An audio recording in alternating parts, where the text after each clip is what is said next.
नहीं आया तो कब तक रहेगा? नहीं, सरकार की तरफ से अभी कोई बुलावा नहीं आया है और हरियाणा की पूरी मिलें बंद हैं। मैं ये कहता हूँ कि सरकार ऐसी होगी है जैसी कोई लोगों के लिए ना बनी हो। सरकार कोई और चीज़ हो, जनता कोई और चीज़ हो। ऐसा व्यवहार जो है वो सरकार कर रही है। हम 2 महीने से चिल्ला रहे हैं। मोदी जी ने कहा था कि 2022 तक आमदन दोगुनी कर देंगे। हम कह रहे हैं आप गन्ने का भाव 2014 वाला दे दीजिए। 2014 में 1 क्विंटल गन्ने के बदले जितना सामान बाजार से आता था, कम से कम उतना तो आज भी आना चाहिए ना, तभी तो बराबर बचेगा। उस वक्त जितना क्विंटल गन्ने का सामान बाजार से खरीदते थे, आज 1.25 क्विंटल गन्ने का आएगा। उस हिसाब से तो हमारा भाव 450 रुपये बनता है। तो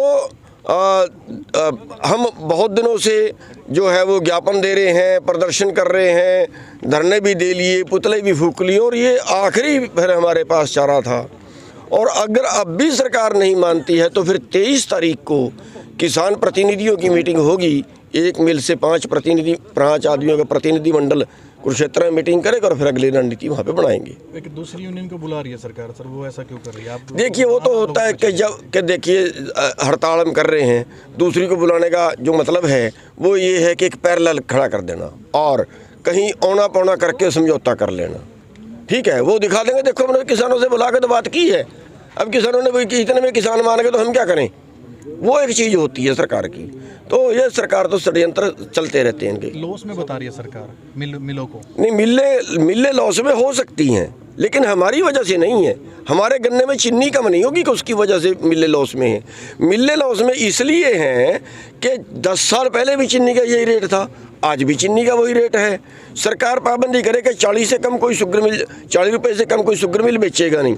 और एक बात मैं आपको और बता दूं कि 65% चीनी उद्योगों में खर्च हो रही है, 35% चीनी घरेलू में खर्च हो रही है। जो उद्योग में खर्च हो रही है, अब एक मिठाई बनाने वाला है, मिठाई की फैक्ट्री है, क्या कोई मिठाई सस्ती हुई है?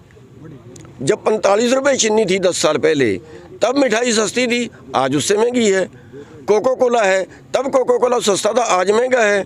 आप होटल में चाय पीते हो, 20 रुपये का चाय का कप, उसमें 20 पैसे की चीनी डलती है। अगर उसको महंगी दे दे, 30 पैसे की डल जाए, इसमें तो क्या फ़र्क पड़ जाएगा जी? 5 स्टार होटल में 500 रुपये का चाय का कप है, उसमें भी 20 पैसे की चीनी चाहिए क्या?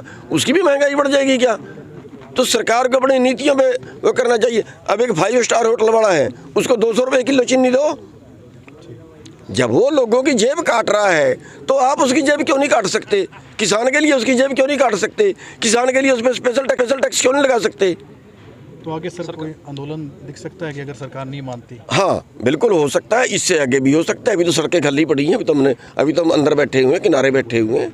हो सकता है कल कोई और उल्टा पुल्टा फैसला लेना पड़ जाए, लेकिन हम नहीं चाहते लोगों को तंग करना।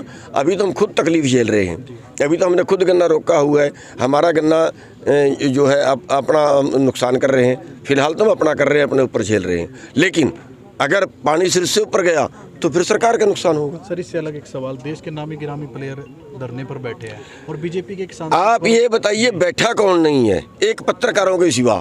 पत्रकार भी कुछ दिन में बैठने वाले, नंबर पढ़ने वाला तैयार है इनका भी। सांसद यौन शोषण के आरोप है जी। मैं ये कह रहा हूँ कि इन पे ये तो चिकने हो गए, आरोप कुछ भी लगा लो, फिर भी सिर उठा के बोलते हैं, डूब के नहीं मरते। अभी तक इस्तीफा तक नहीं दिया सर, क्या मानते हो? मैं तो कह रहा हूँ जी, डूब के नहीं मरते। इनके कोई शर्म नहीं है, बेशर्म गद्दी पे बैठ के तो क्या करोगे? एक ये संदीप सिंह पे आरोप लगे, उसकी अभी तक जांच नहीं हुई है। मैं ये कह रहा हूँ ये तो सारे ऐसे ही हैं। ये उनके लिए भी कोई आवाज़ सर आपकी तरफ से? नहीं, आवाज़ की हमारी तरफ से ये है कि हम ये कह रहे हैं न्याय मिलना चाहिए।